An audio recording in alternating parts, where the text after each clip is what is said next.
એક જોરદાર વસ્તુ બતાવું જો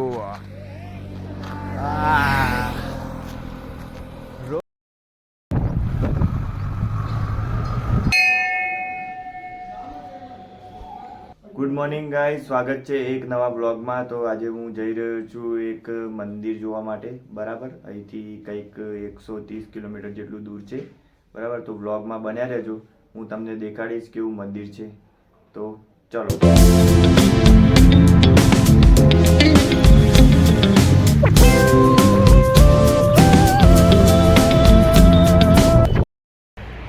તો ગાઈસ, અમે સવારમાં ગાંધીનગર પહોંચ્યા છીએ. બરાબર, અને આ જો કેટલું ધુમ્મસ છે આગળ, બહુ બધું ધુમ્મસ છે. તો થોડા ઊભા રહ્યા અને અહીંયાથી કંઈક ચિલોડા 12 કિલોમીટર. તો હા, બાઇક લઈને જઈએ, R15 લઈને જઈએ. ઠંડી લાગે બહુ, હું અને મારા ભાઈ બંને. તો મંદિર જોયું નહીં કોઈ દિવસ, પણ હવે જોઈએ. બરાબર, તમે બ્લોગમાં બન્યા રહેજો અને બ્લોગ આખો જોજો અને શેર બી કરતા રહેજો.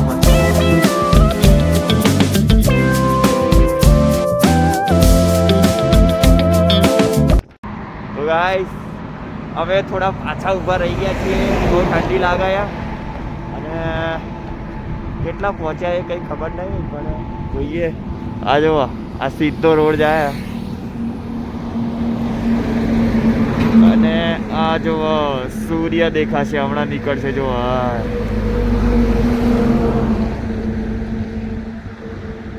નીકળ્યો.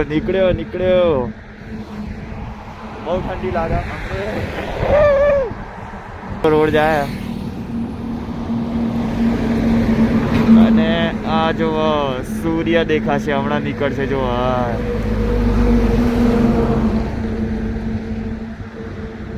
નીકળ્યો. બહુ ઠંડી લાગે.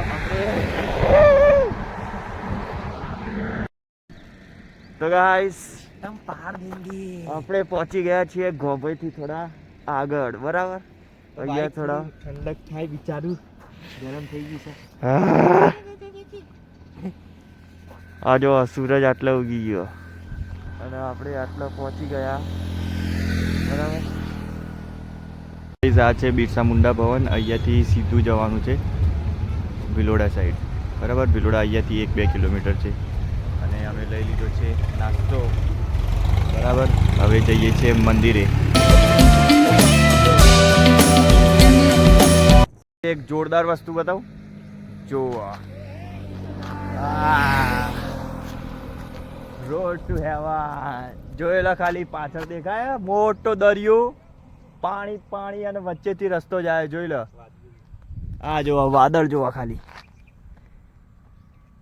આ જો અહીંયા વચ્ચેથી જાય રસ્તો અને આ બાજુ બી પાણી અને આ બાજુ પાણી. અહીંયાથી વચ્ચે થઈને જવાનું એમ મંદિરે. બરાબર, તો તમને રહી ગયા છે તો બતાવું તમને કેવું છે. આ જોવો ગાઈસ, પાણી જોવો ખાલી. અમે આ બાજુ પાણી, આ બાજુ પાણી અને અમે વચ્ચે આ રસ્તો દેખાય.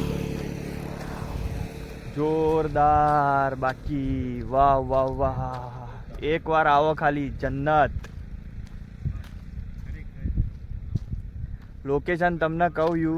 બરાબર, પણ પહેલાં આપણે દર્શન કરશું, તમને મંદિર દેખાડું, પછી તમને લોકેશન કહું. બરાબર, તમે કહેજો કમેન્ટમાં કે કેવું લાગ્યું વ્લોગ, કેવું છે લોકેશન. તમે ખાલી કમેન્ટ કરો.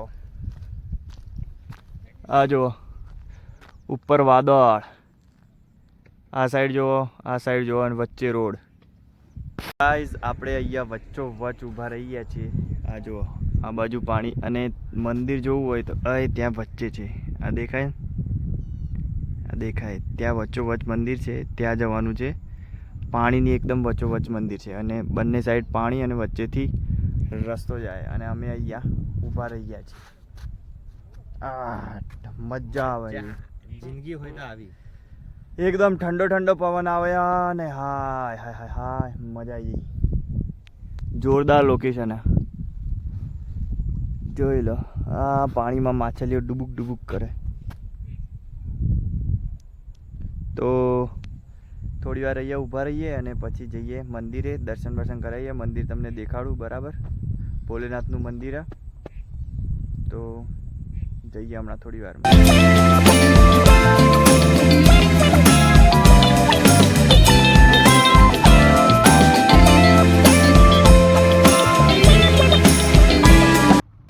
તો ગાઈઝ ફાઇનલી આપણે ભવનાથ મહાદેવ ટેમ્પલ આવી ગયા છીએ અને આ જો અહીંયાથી એન્ટ્રી છે.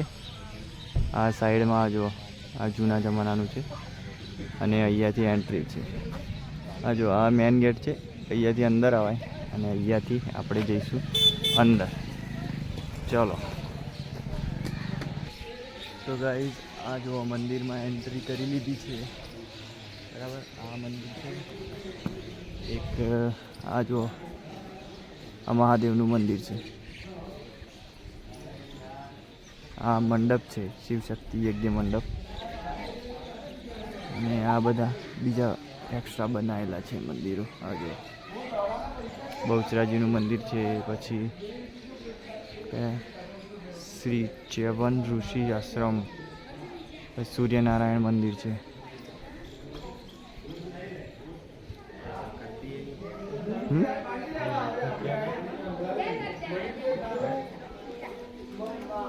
અરે ભવનાથનું મંદિર.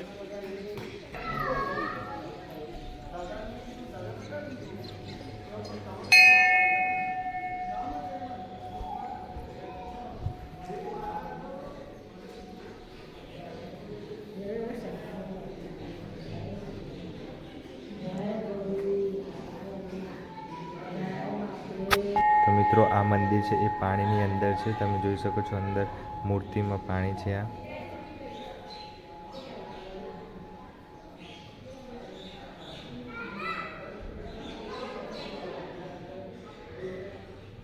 તો આપણે મહાદેવના દર્શન કરી લીધા છે અને બહારથી કંઈક આવું દેખાય છે મંદિર. આ જો અને આ પાછળ ચાલુ છે. આ જો પાછળ મંદિરના પાછળ પાણી, આગળ બધી બાજુ પાણી પાણી, ચારે બાજુ જોઈ લો. ને એક આ નાનું મંદિર છે, બધા નાના નાના મંદિર બનાવેલા છે. મુરલીધર ભગવાન.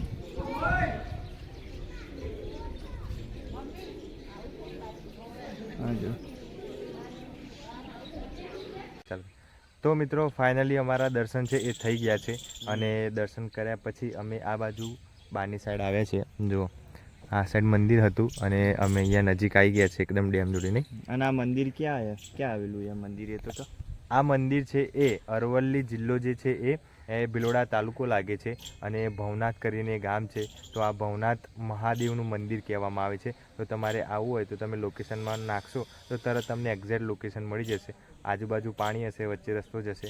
તો કોઈ બીને પૂછશો અહીંયા લોકલને તો પણ તમને બતાવી દેશે અને તમે અહીંયા આવી શકો છો. બરાબર. બાકી અહીંયા જે લોકેશન છે એ એક નંબર છે. આવું લોકેશન આખા ગુજરાતમાં કદાચ ક્યાંય નહીં હોય. અમદાવાદથી 120 કિલોમીટર જેટલું અંતર છે. તો તમે આરામથી સવારે નીકળો તો 3-4 કલાકમાં તમે નોર્મલી આવી શકો છો. અમે 2 બાઇક લઈને આવ્યા હતા તો પણ શાંતિ આવી ગયા. તો આપણા દર્શન થઈ ગયા છે અને આ જુઓ ખાલી લોકેશન જો. ત્યાં એક ટાપુ છે અને આ બાજુ પણ એક છે અને અંતર છેક સુધી આખું પાણી અહીંયા છેક સુધી દેખાતું નથી. અંતર એટલું બધું દૂર છે. તો હવે અંદર માછલીઓ પણ છે. આપણા દર્શન પણ થઈ ગયા છે અને ફોટા થોડા પાડી દઈએ. ત્યાં આગળ રોડવાળું છે રસ્તો ત્યાં, અને તમને આગળ બ્લોગમાં બતાવી દઈશું. ફાઇનલી દર્શન થઈ ગયા છે અને હવે નીકળીએ છીએ ઘરે જવા માટે. રસ્તામાં થોડા ફોટા પાડીએ વચ્ચે બરાબર, અને પછી નીકળીએ ઘરે જવા માટે. તો આ જુઓ ગેટની બહાર નીકળ્યા છીએ અને આ મેન ગેટ છે બરાબર.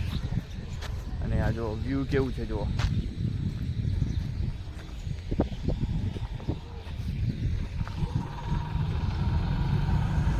છે આપણે અને હવે નીકળી જઈએ છીએ આપણે ઘરે જવા. જોઈ લો છેલ્લો લાસ્ટ મોમેન્ટ આપણી આ જગ્યાનો.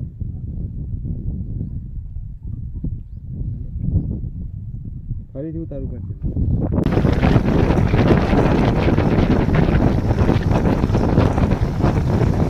તો ગાઈઝ અમે હવે થોડા અડધે રસ્તે પહોંચ્યા છીએ અને કરણ થાકી ગયો બાઇક ચલાવીને, એટલે હવે હું ચલાવું છું. તો હવે કેટલા પગ્યા? ઠંડી લાગે, પાછી ચાલુ થઈ ગયા સાંજની રાતનું. તે અને અહીંયા થોડી વાર રેસ્ટ લઈએ કેમ કે કમર દુખાય છે. રસ્તામાં ઊભા રહેતા આવ્યા એટલે અત્યારે 7:30 વાગ્યા છે. અહીંથી હવે ચિલોડાથી અમદાવાદ અડધો કલાકનો રસ્તો છે, એટલે અમે સાથે જઈશું. 8:30ની આસપાસ અમે ઘરે પહોંચી જઈશું. તો હવે અહીંયા થોડી વાર બે મિનિટ ઊભા રહીએ, બાઇક ઠંડુ થાય અને પછી અમે નીકળીએ જવા.